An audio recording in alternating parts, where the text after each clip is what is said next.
Bonjour à toutes, bonjour à tous. Très content de vous retrouver pour ce nouvel épisode de Radio Circulab. Aujourd'hui, je suis avec Cyrielle Callot. Bonjour Cyrielle. Bonjour Brieux. Très content de te retrouver. J'en profite pour remercier Claire Breton d'Underdog pour la mise en relation dans le cadre d'Impact France. Je suis très content de t'avoir aujourd'hui parce que Les Alchimistes, c'est l'entreprise que tu portes depuis quelques années déjà. Et c'est un acteur qui est reconnu sur le domaine. Donc je suis très content de pouvoir en apprendre plus sur tout ce que vous faites depuis toutes ces années. Mais avant de parler des alchimistes, de votre activité et tout, est-ce que déjà tu peux te présenter, s'il te plaît ? Avec plaisir, merci beaucoup pour l'accueil. Je m'appelle Cyrielle Callot, j'ai 38 ans, je vis à Nantes avec ma famille et je dirige les Alchimistes depuis 2018 maintenant. J'ai le plaisir de co-diriger cette structure, cette entreprise solidaire d'utilité sociale dont on va reparler. Avant ça, j'ai travaillé pendant quelques années chez Blablacar où je m'occupais du développement je me suis installée à Nantes il y a quelques années. C'est aussi ici que j'ai cofondé une association de quartier qui s'appelle Le Noyau. Ok, parfait. Et justement, alors, t'as pas fait juste un stage de 6 mois chez Blablacar, t'as fait quand même quelques années. Comment tu passes de Blablacar à du compostage en ville ? Donc j'ai travaillé effectivement chez Blablacar pendant 6 ans. Quand je suis arrivée, on était une trentaine de personnes et on opérait principalement en France. Il y avait environ 1 million de personnes qui déjà avaient utilisé l'application qui s'appelait Commuto, covoiturage.fr à l'époque. Ah oui, grave, j'avais oublié ça. C'était une autre époque. Et moi, ce qui m'a passionnée quand j'ai commencé là-bas, c'était l'idée justement de faire advenir des changements d'usage. Ce petit geste simple qui consiste à prendre la voiture avec un inconnu pour faire un trajet et pour remplir les voitures et éviter qu'elles partent à vide. Ça m'a vraiment passionnée pendant toutes ces années-là. Et donc quand j'ai quitté Blablacar, on était un peu plus de 500 personnes dans l'entreprise sur 20 pays avec des dizaines de millions de personnes qui utilisaient le service tous les jours. Une sacrée aventure et j'ai énormément appris. Je garde un excellent souvenir de cette période-là. Et le point commun avec l'aventure d'après les alchimistes dont on va reparler, c'est que je me suis un peu pris de passion pour ces sujets de changement d'usage et eu envie de m'impliquer encore plus dans la transition écologique au sens large. Et en particulier, je m'intéressais aux enjeux de transition alimentaire. Ouais. Et le compost, c'est un des premiers gestes que moi j'ai adopté dans ma cuisine, un des premiers éco-gestes qu'on peut adopter. Donc en me disant d'où viennent ces tomates que j'achète dans le supermarché du coin, où vont ces déchets. Et donc ça fait partie des toutes premières choses que j'ai mises en place personnellement. Et ensuite, en tirant le fil, ça m'a permis de changer plein d'autres choses dans mon mode de vie. Et donc, quand j'ai cherché ensuite dans quelle aventure suivante j'avais envie de m'investir, je trouvais que le compost, c'était un sujet passionnant. Et on appelle ça souvent l'arbre de transition massive chez les alchimistes. Bien vu, mais alors attends... Donc ça, c'est déjà intéressant, ce point commun sur les changements d'usage. Mais déjà, peut-être... avant de tout de suite passer aux alchimistes, tu as fait 6 ans chez Blablacar. Qu'est-ce qui a fait que tu t'es dit, tiens, là, je pense que j'ai peut-être fait le tour ou je m'arrête là ou... Ouais. Qu'est-ce qui s'est passé ? On avait un projet de voyage avec mon compagnon de 6 mois. Quand on a calé cette date-là environ 1 an en avance, j'en ai profité chez Blablacar pour prendre des nouvelles missions qui étaient passionnantes. Et donc le sujet à l'issue de cette mission-là, c'était est-ce que en revenant de mes 6 mois de voyage, je reviens et je me relance dans un prochain cycle ou bien est-ce que je passe à autre chose et à ce moment-là, j'ai eu envie de voir d'autres thématiques. J'avais, je crois aussi, un gros besoin de réouvrir mes chakras sur plein d'autres sujets. J'ai une forte capacité à me concentrer, à être très productive. et pas mal dans la performance à l'époque. On parlera sûrement de performance et de robustesse plus tard, mais et en fait de retrouver un peu d'air, de curiosité, de parler d'autres choses, ça m'a vraiment redonné énormément d'énergie après 6 ans d'hypercroissance et donc j'avais envie d'explorer d'autres choses, de satisfaire ma curiosité, ma soif et ma curiosité. Ok, excellent. Et donc ça t'amène progressivement à l'autre expérience, donc aux alchimistes. Mais avant d'en parler plus précisément, est-ce que tu peux, si c'est possible, juste en le racontant, c'est de dire où on en est un petit peu de la problématique des biodéchets, déjà, en règle générale en France, et puis sujet assez connexe, l'état de nos sols aussi, avant de passer spécifiquement sur ce que vous faites chez les alchimistes. Ouais. Donc, ça me ramène à la question d'avant qui était le passage, en fait. Donc, c'est 6 mois de voyage. En fait, quelques mois avant de partir en voyage, j'ai eu une grosse prise de conscience, comme beaucoup, écologique, en découvrant les rapports du GIEC, en découvrant pas mal de théories, en tout cas, sur les besoins d'ajuster un peu le système dans lequel on fonctionnait. Et donc, quand on est parti en voyage, on s'est un peu donné une thématique en se disant, on a envie d'aller voir des personnes qui ont choisi des modes de vie un peu différents. Donc, on a été rencontrer des personnes qui... donc, on a fait des chantiers participatifs, été faire un peu de woofing, donc travailler un peu dans les champs. Dans quel pays ? On était en Océanie et en Amérique du Sud. Ok, excellent. En avion, donc, je précise. Et à l'époque, on s'est dit, on a envie de voyager, d'aller découvrir des paysages et des cultures un peu lointaines. On a aussi envie de s'engager plus, et donc ça va être une manière pour nous de découvrir des modes de vie un petit peu plus radicaux. Donc on a été voir des personnes qui vivaient en communauté et essayer de s'impliquer, s'investir un peu à leur contact. Et en fait... Chemin faisant, déjà on a pas mal reconnecté avec la nature évidemment et de manière très pratico-pratique, partout où on allait, la gestion des déchets de tous ces sites-là, c'était une évidence qu'il fallait composter, quoi.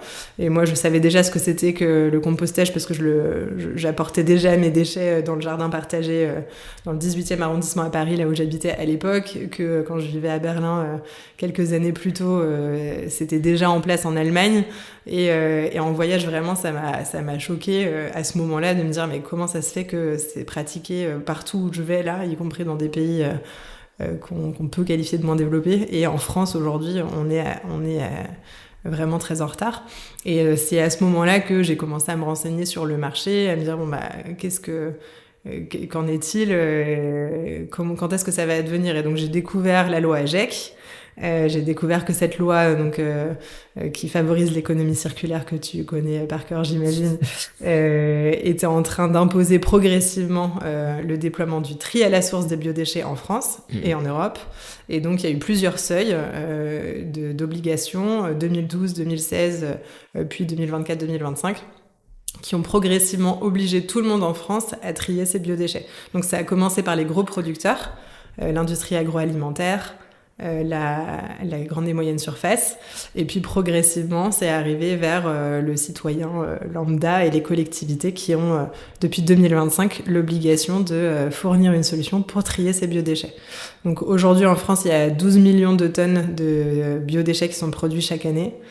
Aujourd'hui on estime à peu près un tiers qui sont valorisés, donc les 2 tiers qui restent dans les OMR, les ordures ménagères résiduelles, qui sont du coup incinérées ou enfouies, ce qui est une aberration écologique évidemment, déjà parce qu'on brûle de l'eau, les biodéchets sont composés à 80% d'eau, et ensuite parce que ce qui n'est pas de l'eau, c'est de la matière organique, ça fait partie du cycle de la vie, et cette matière organique, elle doit retourner au sol, elle doit nourrir les sols, elle apporte plein de choses. Et aujourd'hui, le mode linéaire sur les biodéchets fait qu'on appauvrit les sols. Et donc, pour répondre à ta question sur l'état des sols, qui était le pendant de cette économie linéaire des déchets avec l'incinération et l'enfouissement, aujourd'hui, on estime qu'il y a environ 60% des sols en France qui sont dégradés, en passe d'être morts, et c'est sur une trajectoire très mauvaise évidemment.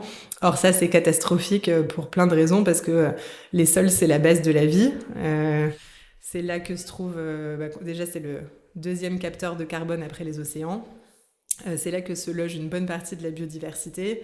C'est également grâce à des sols vivants qu'on peut capter l'eau, éviter les glissements de terrain, nourrir les nappes phréatiques, etc. Donc des sols en bonne santé, c'est nous en bonne santé en fait. Et c'est une terre une planète qui va mieux de manière générale. Donc quand j'ai découvert l'ampleur de ces deux problèmes, je me suis dit banco, ce que je sais faire, c'est faire passer un petit projet à échelle locale à un plus grand projet. Donc c'est à ce moment-là que j'ai décidé de m'investir dans ce sujet passionnant du compostage des déchets alimentaires. Excellent. Et donc, justement, ça nous amène effectivement aux alchimistes. T'arrives au tout début de l'aventure. Donc oui, je suis arrivée assez tôt dans cette aventure qui a été cofondée par mes deux associés Alex et Kenzo à l'époque. Ils ont démarré l'activité dans le 93 à l'île Saint-Denis en 2017 et moi je les ai rejoints en 2018. Et donc on a dirigé la boîte ensemble pendant plusieurs années et là suite à plusieurs décisions et conversations très très saines et constructives, Kenzo il y a quelques années et Alex il y a quelques mois ont décidé d'aller voguer vers de nouvelles aventures et donc j'ai continué pour ma part à diriger les alchimistes et j'ai le plaisir d'être en co-direction générale maintenant avec Gaëtan Lepoutre depuis maintenant quelques mois. Ok, excellent. Et donc, l'idée, c'est peut-être que tu nous présentes les alchimistes maintenant, même si on va y revenir au début des alchimistes, la situation n'était pas la même. Enfin, j'entends par là le contexte. Mais si, aujourd'hui, tu dois présenter les alchimistes, c'est quoi ? Oui, avec plaisir. Donc les alchimistes, c'est une entreprise ESUS, comme je le disais tout à l'heure, donc une entreprise solidaire d'utilité sociale. On opère aujourd'hui sur une vingtaine d'agglomérations françaises. Notre métier de tous les jours, c'est de sensibiliser au tri pour capter les déchets alimentaires qu'on vient ensuite collecter. Donc tous les jours, nos camions circulent pour aller collecter les restaurants, les supermarchés, les écoles, les hôpitaux. Également les bornes qu'on peut voir dans certaines agglomérations pour que les citoyens puissent venir déposer leurs biodéchets. Donc ça, ce sont des marchés publics avec les collectivités. Donc ce sont eux nos clients, c'est eux qui nous payent pour qu'on vienne collecter les déchets alimentaires. Et ensuite, ces déchets-là, on les amène sur nos sites où on va trier, massifier, peser, noter la qualité de tri de chacun des bacs. Et ensuite, ces biodéchets sont envoyés sur les plateformes de compostage pour être transformés en compost qui va nourrir les sols. Et ce compost est revendu pour partie aux agriculteurs et pour partie au détail. Donc on peut trouver du compost des alchimistes chez Biocop, par exemple. Oui, tout à fait. Et justement, quand tu parles de la revente aux agriculteurs, vous arrivez à avoir des reventes, entre guillemets, qui soient avec des agriculteurs proches à chaque fois, sachant que j'ai pas souvenir que tu l'évoquais, mais vous êtes déjà présent dans pas mal de villes différentes en France. Oui, on est présent sur un peu plus de 20 villes en France. Schématiquement, les plus grandes villes, à quelques exceptions près, Paris, Lyon, Nantes, Marseille, Lille... et j'en passe. Aujourd'hui, on a vraiment un ancrage très local. Donc à chaque fois, c'est un réseau d'entrepreneurs.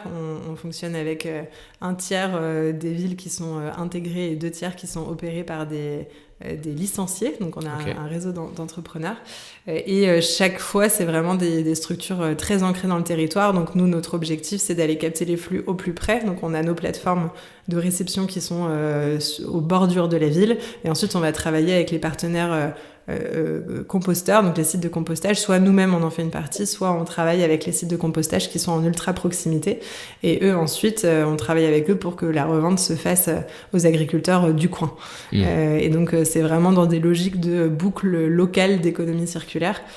Et de toute façon, c'est vrai que c'est un déchet qui est lourd, qui a une valeur économique en tout cas, qui est aujourd'hui modérée par rapport à d'autres flux comme certains métaux, et qui a du coup vocation à vraiment être utilisé localement, pour pas le déplacer trop loin, tout simplement. Et quel a été un petit peu les premiers retours des agriculteurs, parce que souvent, je pense notamment à un autre épisode qu'on a fait avec Stéphane Martinez sur de Moulineau, que tu dois probablement connaître, ou même avec Michael Rose de Topi Organics, c'est que parfois il peut y avoir des appréhensions parce que la qualité du gisement n'est pas toujours facile à obtenir. Enfin, et là j'imagine c'est peut-être tout l'inverse, quoi. Ouais. Enfin, quel a été leur premier retour?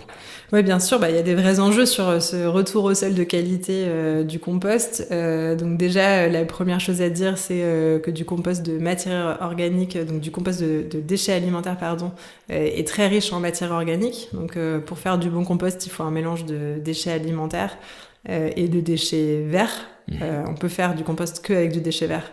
On peut pas faire du compost que avec du déchet alimentaire. Il faut forcément un mélange des deux. Il va être trop azoté. L'équilibre agronomique, exactement. Équilibre carbone-azote. Donc les déchets alimentaires, ça apporte plus d'azote et de matière organique.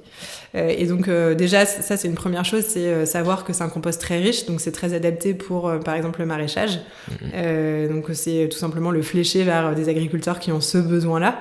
Il y a plein d'amendements, il y a plein de manières de nourrir son sol, et donc c'est la première chose à faire, c'est de le flécher vers les bonnes personnes, enfin ceux qui en ont besoin. Et ensuite, il y a un vrai enjeu sur la qualité de ce gisement-là. Donc nous, on a mis énormément d'efforts depuis notre création et on continue aujourd'hui sur la qualité du tri. Donc aujourd'hui, chez les alchimistes, c'est assez spécifique, on collecte les bacs. Donc notre technique, c'est de l'échange de bacs. On dépose des bacs propres et désinfectés. On collecte les bacs pleins et ensuite on va noter chaque bac, donc à la fois le poids, avec une notation à la centaine de grammes près, et également la qualité du tri. 1 étoile, 2 étoiles, 3 étoiles. Et le client, mieux il trie, moins il paye. Donc nous, ça ne nous permet pas de garantir qu'il y a 0 résidu plastique. En revanche, on a vraiment une politique très incitative pour limiter ça. Et donc aujourd'hui, ce qu'on constate, c'est que nos partenaires sites de compostage, ils sont très heureux de recevoir notre flux de manière générale parce que c'est un flux propre. C'est pas le cas de tous qu'ils reçoivent. Et ça a fait du bien d'avoir ce flux-là. Donc ensuite, évidemment, ça se ressent en aval quand on parle aux agriculteurs, c'est que plus le flux est propre en amont, plus il est propre en aval, ça tombe sous le sens. Mais c'est vrai que ça va un peu à l'encontre de ce qu'on a pu entendre sur les 20 dernières années peut-être, où on a beaucoup dit qu'on pouvait mécaniser le tri. La loi AGEC revient là-dessus, elle revient là-dessus en disant non, il faut absolument trier à la source, il n'y a que comme ça qu'on arrive à éviter les résidus dans les sols en aval. Donc nous, on est vraiment à fond là-dessus, c'est ça qu'on essaye de garantir aux agriculteurs. En plus, ce qui est génial, c'est que vous avez réussi à retourner la contrainte en opportunité client, c'est-à-dire que c'est génial d'avoir un tarif incitatif, parce que j'imagine que l'acheteur du service, il va être super exigeant avec son équipe, quoi. Exactement, d'aligner les intérêts. Tout à fait. Okay. Et justement, tu as commencé à en parler un petit peu, mais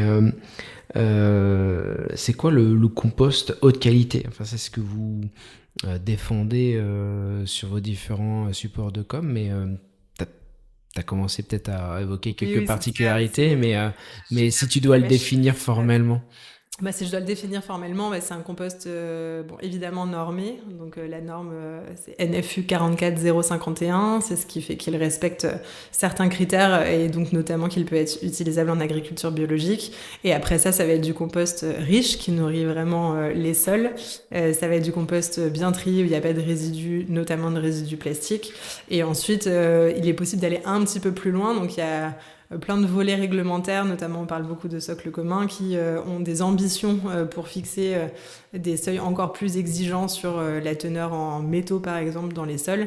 Donc nous, ce qu'on veut, c'est s'investir pour que ça évolue vraiment dans le bon sens avec des objectifs de plus en plus exigeants. Donc on s'investit aussi en plaidoyer avec d'autres acteurs pour pouvoir faire évoluer ça dans le bon sens.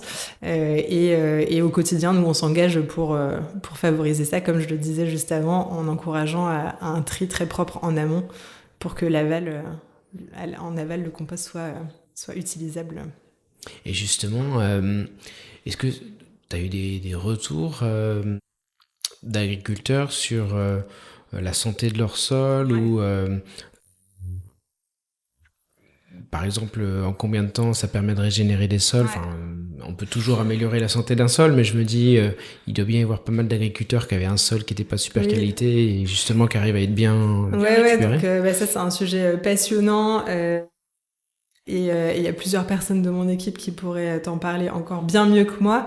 Mais si je peux résumer, en gros, dans chaque ville dans lesquelles on a lancé les alchimistes, on a toujours cherché à travailler et avoir des retours du coup des agriculteurs en direct. On a fait très souvent des tests un peu empiriques de se dire bon bah j'utilise de ce compost-là, j'utilise un autre compost, j'utilise rien, qu'est-ce qui se passe? Donc d'avoir des résultats un peu tangibles. C'est évidemment sur du temps super long. Bien sûr. Ouais. Donc là, on a même pris la décision cette année d'investir et je salue d'ailleurs l'équipe des alchimistes Côte d'Azur qui est vraiment fer de lance sur ces sujets-là, qui travaille avec des viticulteurs qui du coup là a décidé d'investir dans un programme de recherche carrément pour pouvoir suivre ça dans le temps, puisque nous c'est ce qu'on fait de manière un peu empirique avec nos petits moyens, mais on se rend compte qu'on a besoin de plus de recherche.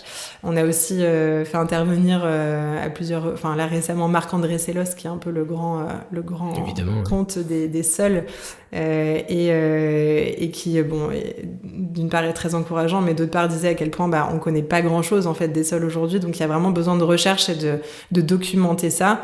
Donc nous on a des retours un peu empiriques, mais maintenant on essaye de les documenter. Et après l'enjeu c'est vraiment je sais que j'en ai déjà parlé, mais je le redis, c'est ce tri. Parce que on parle souvent des bouts de plastique qu'on retrouve dans les sols. On en parle aussi beaucoup pour les océans. Et ça, c'est la partie visible un peu de l'iceberg. C'est vraiment indispensable de bien trier en amont pour avoir quelque chose de propre en aval. Et dès lors qu'on voit un bout de plastique dans un sol, on a l'impression qu'il est mal trié, et ça bousille un peu tout le travail qui est fait par ailleurs, quoi. Donc ça c'est vraiment un axe important. Et en général, on a des très bons retours des partenaires agriculteurs avec lesquels on travaille, et on fait tout pour maintenir ça. Et voilà.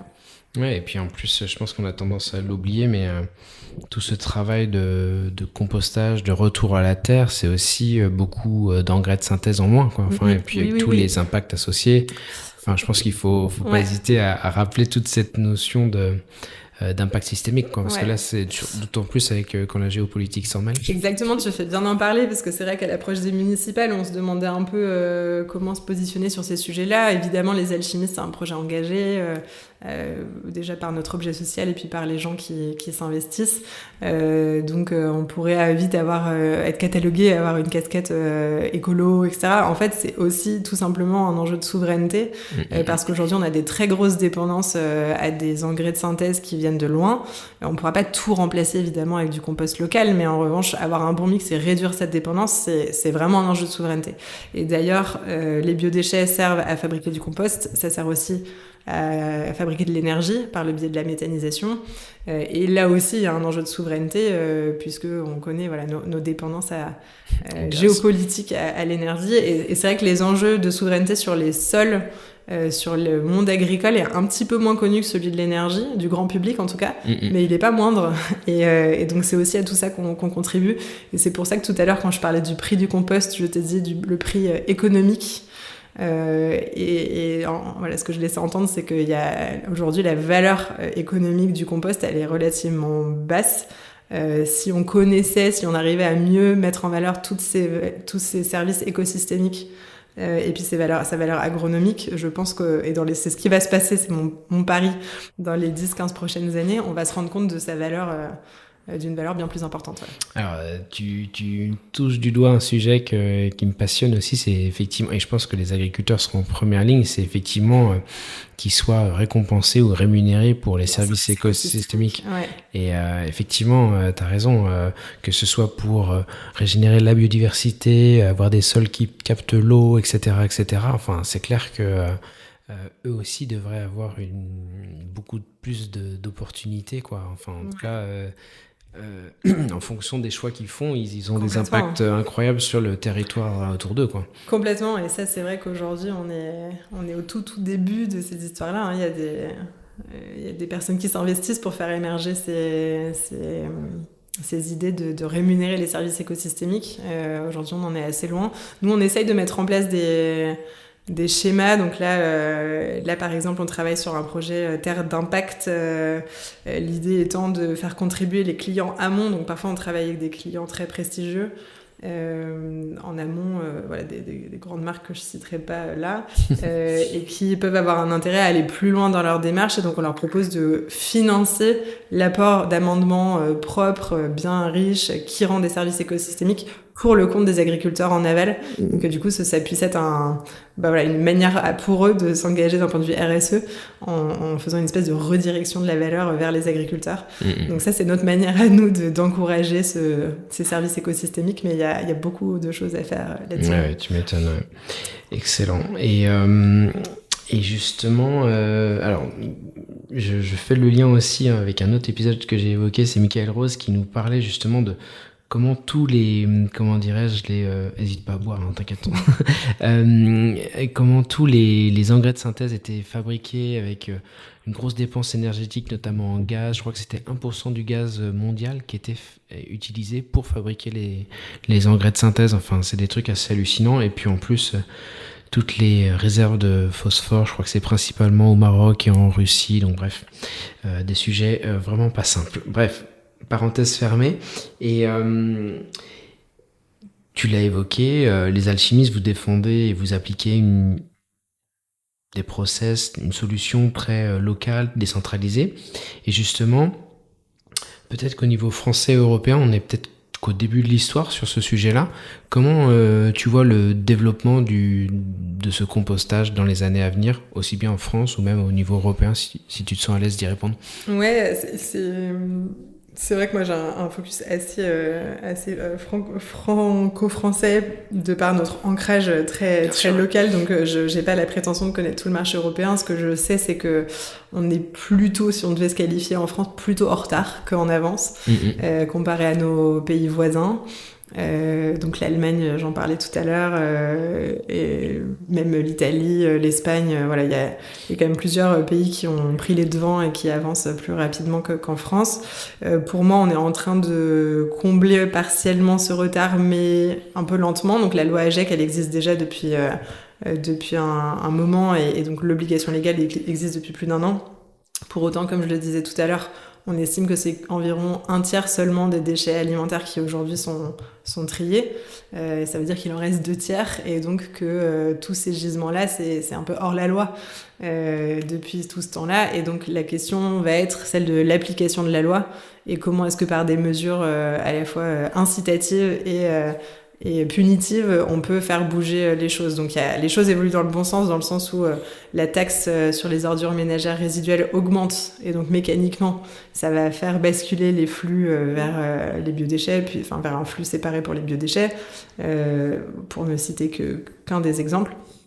Mais il faut aussi une volonté politique d'application forte, et dans le climat qu'on connaît en ce moment, avec une difficulté à boucler des budgets, difficulté d'avoir de la visibilité politique au niveau national, international, et parfois même au niveau local dans chaque agglo, on voit que le budget déchets, il est contraint, hein. Forcément, c'est un des plus gros postes de la ville. Pour autant, nous, et c'est ça qu'on défend auprès des candidats aux municipales pour faire avancer le schmilblick pour les programmes des prochaines années, en fait, il y a un vrai intérêt du point de vue des villes à faire bouger les choses, puisque une fois qu'on a mis en place le tri des biodéchets, on peut aussi réduire le nombre de passages qu'on peut faire pour les ordures résiduelles.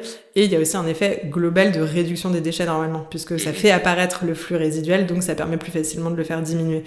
Sauf que pour constater ça, il faut prendre un petit pas de recul, et il faut avoir une politique incitative. Donc il y a certaines villes qui sont très avancées là-dessus en France, donc par exemple la ville de Lyon qui a fait un super travail, et d'autres communes plus petites aussi, pour lesquelles il y a une vue un peu plus holistique de tout ce qui se passe sur la commune.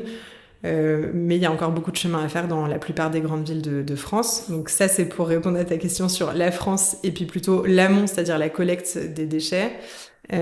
Sur la partie traitement, donc transformation des biodéchets en autre chose. Aujourd'hui, les 2 modes de valorisation des biodéchets, c'est l'énergie avec la méthanisation, et les amendements organiques pour les sols avec le compostage. Aujourd'hui, les 2 se développent avec les enjeux de souveraineté dont j'ai parlé avant, et je pense que ça va continuer comme ça. avec l'avantage qu'on a, c'est qu'en France, il existe déjà des plateformes de compostage, plusieurs centaines à l'échelle industrielle, qui dans le passé ne traitaient que des déchets verts et qui progressivement se convertissent pour pouvoir accueillir également des déchets alimentaires. Et donc peut-être améliorer aussi la qualité de leur compost. Oui, tout à fait. Diversifier un peu le type de compost qu'ils peuvent produire et sa richesse. C'était aussi du compostage de boue. Voilà. Il y a plusieurs types de flux, donc ça permet de diversifier aussi un peu les flux sur ces plateformes-là. On a donc les capacités de le faire. Aujourd'hui, voilà, nous, notre estimation, c'est qu'il y a plus trop de déficit de solutions de traitement sur le territoire. Si on collectait correctement, on serait saturé. Mais pour l'instant, c'est plutôt la collecte qui est un peu à la peine. Tu veux dire que sur les 12 millions de biodéchets que tu évoquais par an, il y en a 4 qui sont bien triés, donc on peut facilement doubler avec les capacités actuelles de traitement. Là, aujourd'hui, c'était pas la même chose. Je pense que c'était une de tes questions, l'évolution sur les 9 dernières années. Ça a beaucoup évolué ces derniers temps, avec notamment beaucoup de projets en méthanisation qui ont apparu. Ces plateformes de compostage que j'évoquais avant qui ont grandi ou permis d'ouvrir à d'autres flux. Donc aujourd'hui, le facteur limitant, c'est surtout le tri en amont. C'est plus autant le traitement, même si j'espère que ça reviendra, que ce sera à nouveau un facteur limitant quand on arrivera à tellement bien trier qu'on aura besoin d'ouvrir ces nouvelles plateformes.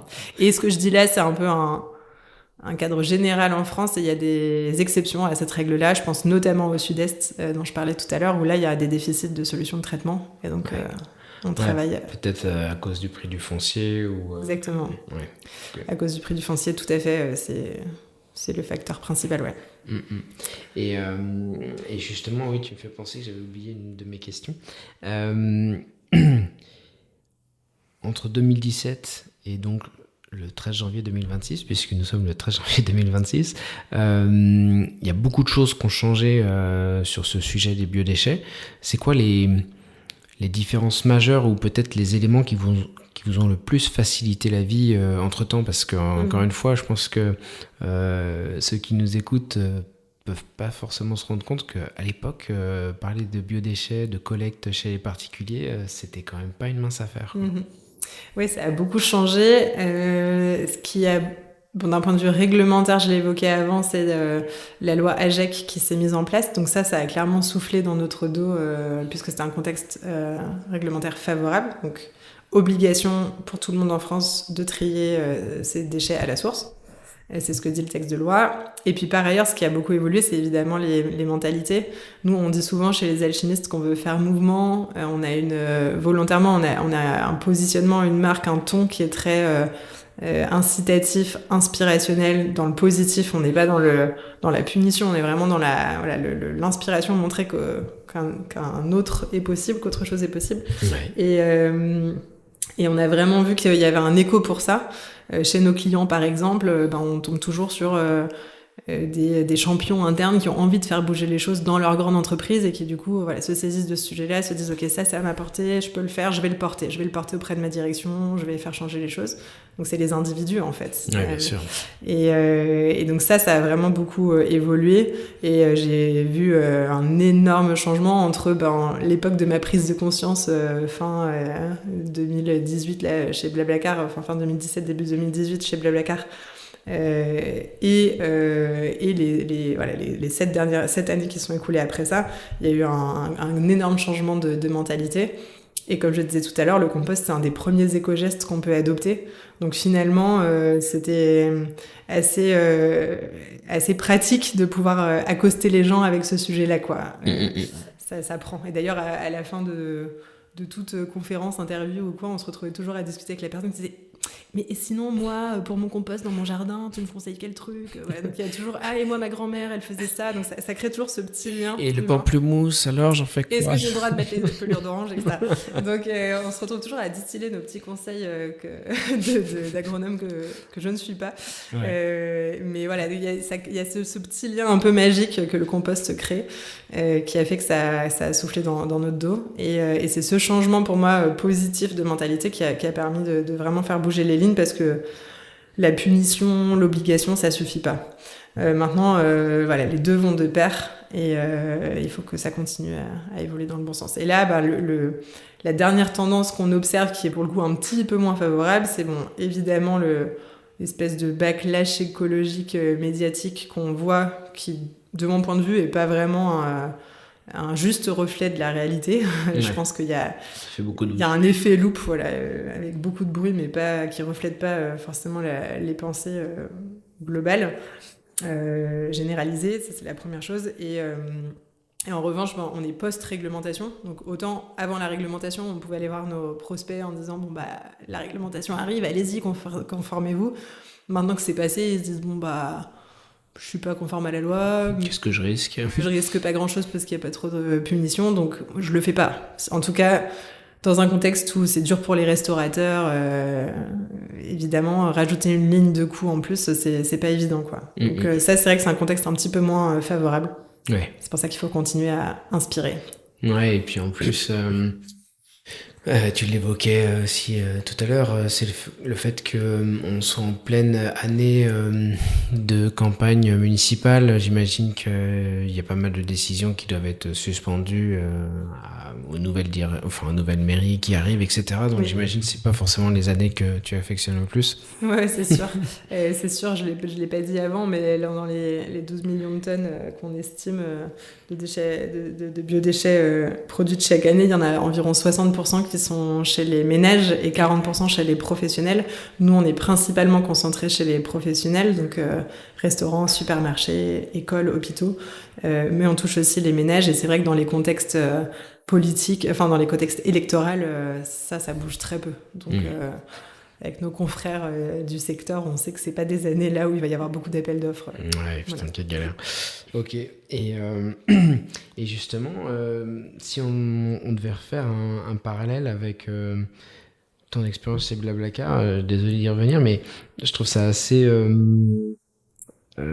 marrant en fait, ce contraste en fait, j'imagine, où dans une période où tu as dû passer donc comme tu le disais, d'1 million d'utilisateurs à plus de 10, donc une dynamique de croissance et tout, à une activité comme celle des alchimistes où ça nécessite peut-être plus de temps long, etc.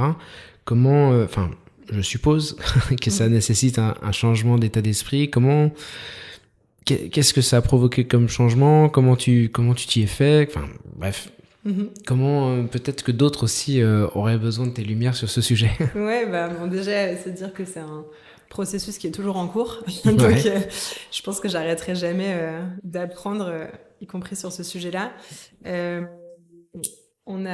Merci. Donc, je dirais de manière générale que c'est une leçon d'humilité.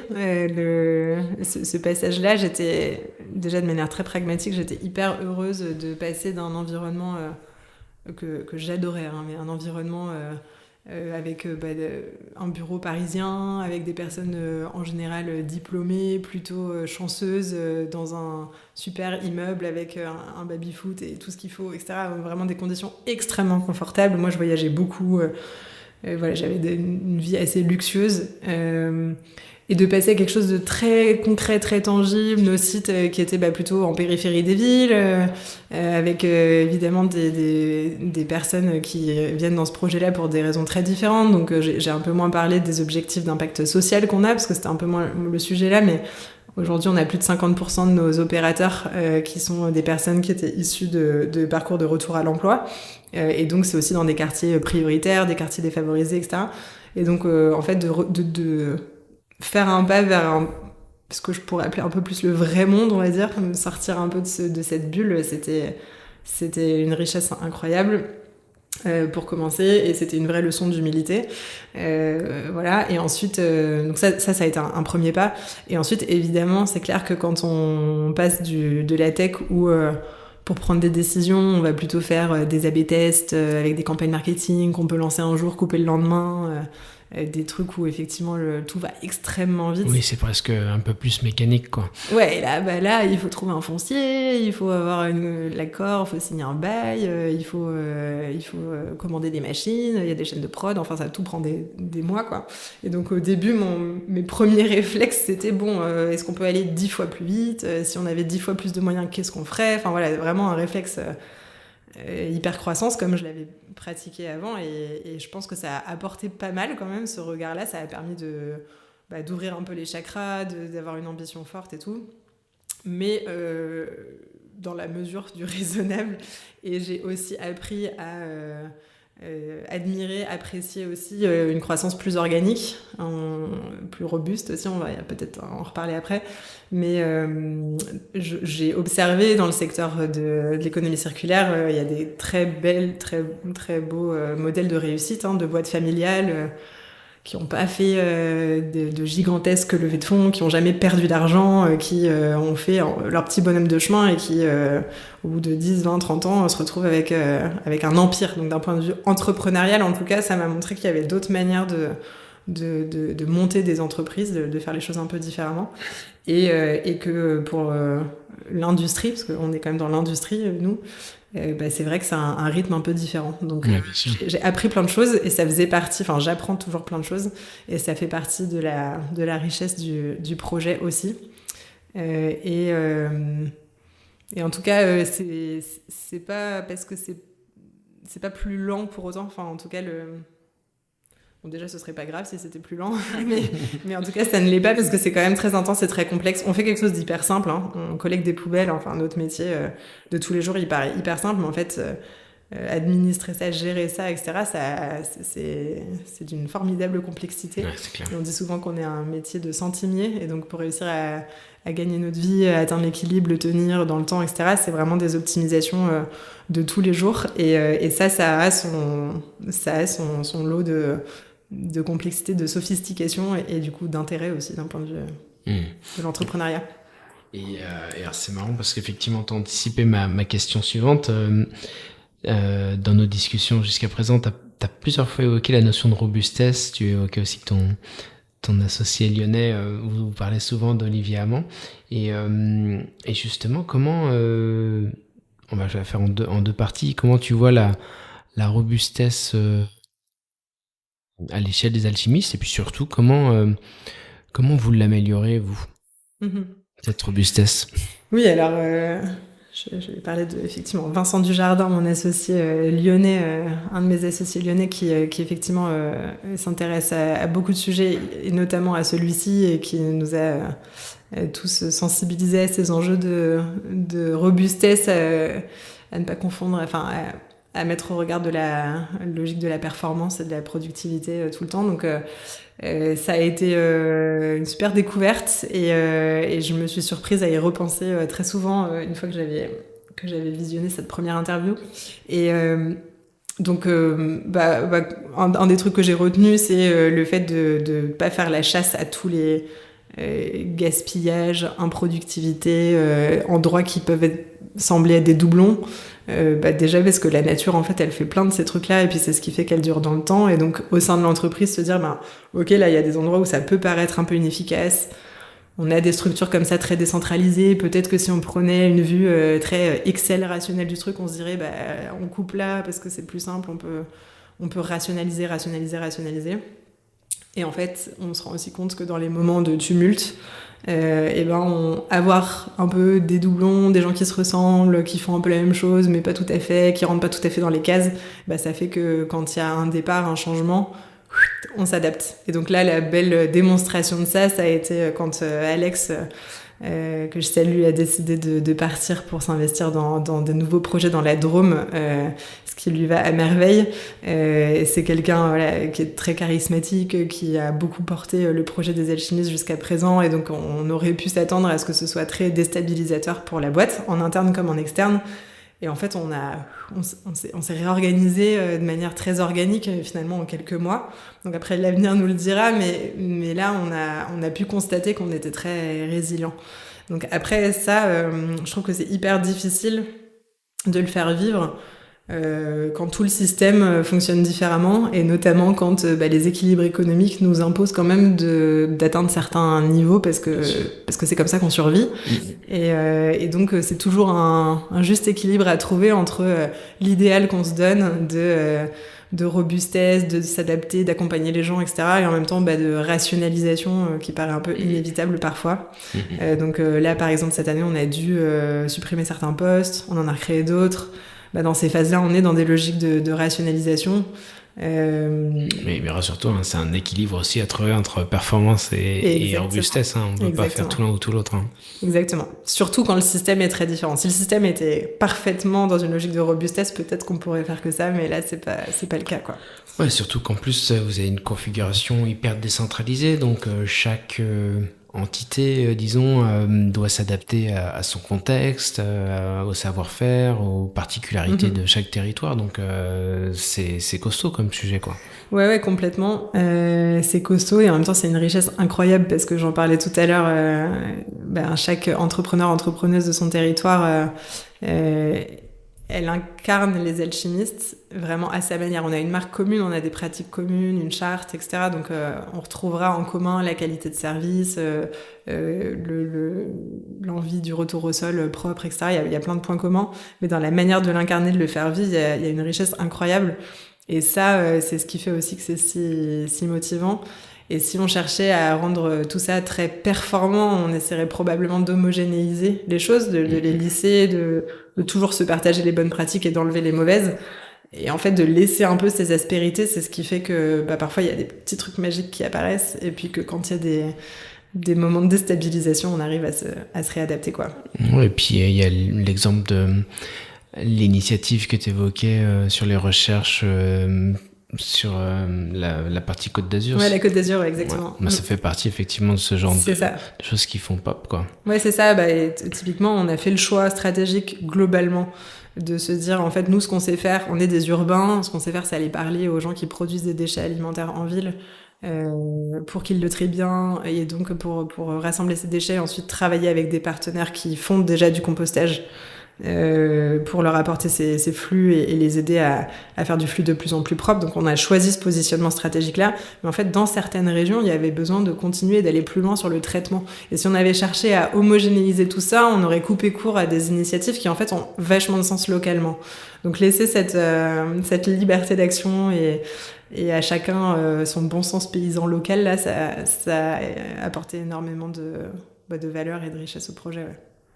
Excellent. Et justement, là, tu l'as évoqué à l'échelle des alchimistes, et puis tu as commencé à faire la transition avec ma nouvelle question. C'est plus, pour moi, les alchimistes, vous avez un rôle absolument génial sur la résilience des territoires, parce que traiter les déchets, c'est beaucoup d'énergie, c'est beaucoup d'infrastructures, etc.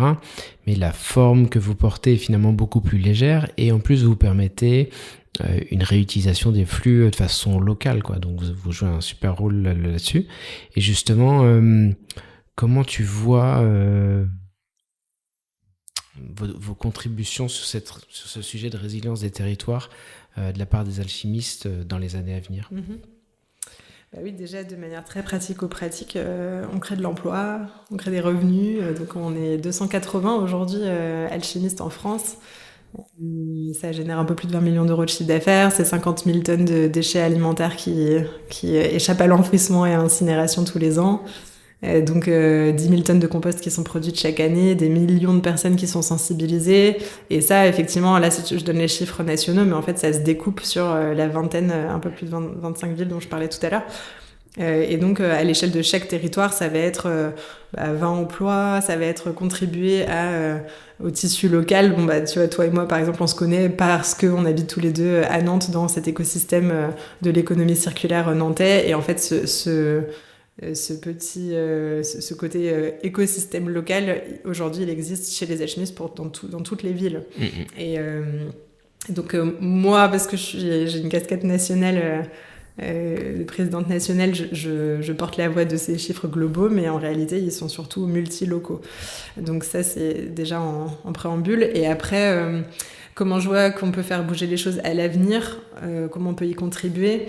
Je vois vraiment ça comme quelque chose d'écosystémique. Donc à la fois, je suis très fière qu'on ait réussi à arriver à ce rythme de 50 000 tonnes annuelles. En même temps, il y en a 12 millions. Donc c'est à la fois beaucoup et rien du tout. Et on s'est toujours dit chez les alchimistes qu'on voulait faire bouger le secteur. Donc c'est à la fois par notre action directe et par comment est-ce qu'on peut faire rayonner notre manière de faire.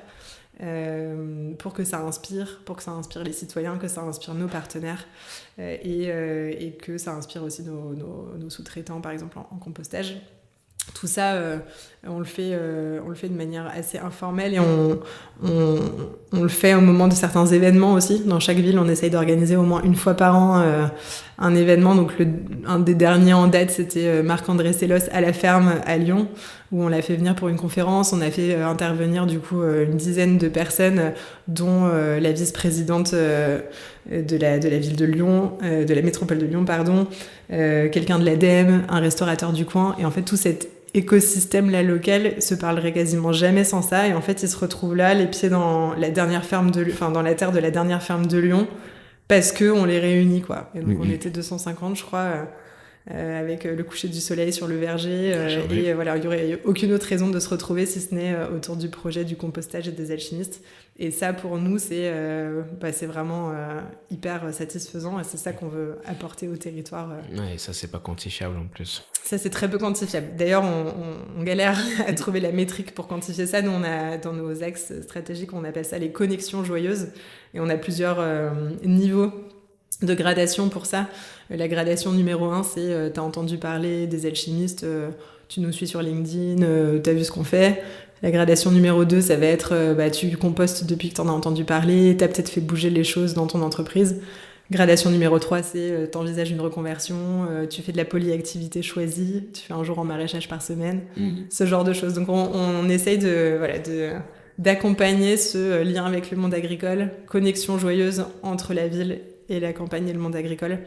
Et ça, c'est assez difficile à mesurer, mais ça nous motive à fond. Ouais. Ok, excellent. J'ai 2 dernières questions à te poser qui sont propres à tous les épisodes du podcast. La première, c'est qu'est-ce que tu te dirais, Cyrielle, mettons à ton arrivée au premier jour chez Blablacar, sur un conseil que tu te donnerais pour ta carrière professionnelle. De pas se laisser dicter par les peurs, enfin de vraiment prendre les décisions plutôt par l'envie et pas par la peur.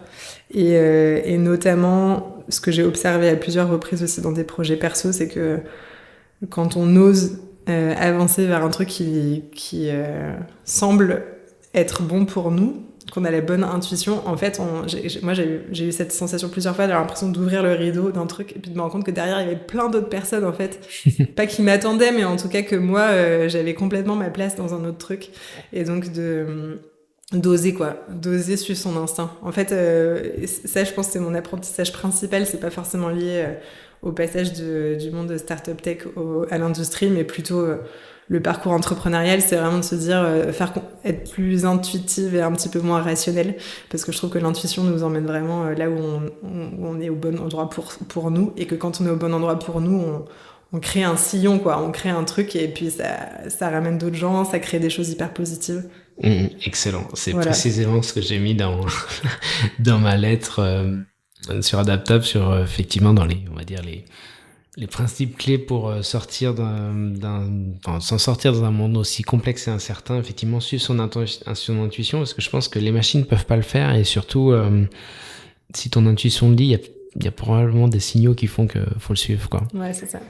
Et top. Et dernière question, tu nous as parlé de tes enfants, mais moi j'aimerais que tu nous parles de tes petits-enfants. C'est finalement comment tu leur parlerais de cet engagement, de cette création des alchimistes, mettons quand ils seront en âge de te parler, hein, donc dans quelques décennies. Parce que peut-être que pour eux, évidemment, tout ce qui est compostage et tout, ça leur semblera super évident. Et comment tu pourrais leur expliquer qu'en fait, à notre époque, ça ne l'était pas du tout? Ouais, alors ça c'est hyper dur comme question, déjà parce que mon deuxième enfant n'arrive pas encore à me parler, donc quand ses propres enfants y arriveront, c'est pas tout de suite. Mais je sais pas si je vais répondre directement à ta question, mais c'est vrai que parfois je me dis, quand je me dis pourquoi, quand je m'interroge sur où j'en suis, et est-ce que c'est la bonne chose à faire pour moi, et pourquoi je suis là, etc. J'ai cette fierté et cette espèce d'alignement où je me dis je suis au bon endroit parce que ça a du sens, c'est mon intuition qui me dit que c'est la bonne chose, et que j'ai l'impression de de m'investir pour quelque chose qui va dans le bon sens, quoi. C'est pas binaire, il n'y a pas du bon et du mauvais, mais en tout cas, c'est vers une société que j'ai envie de voir advenir.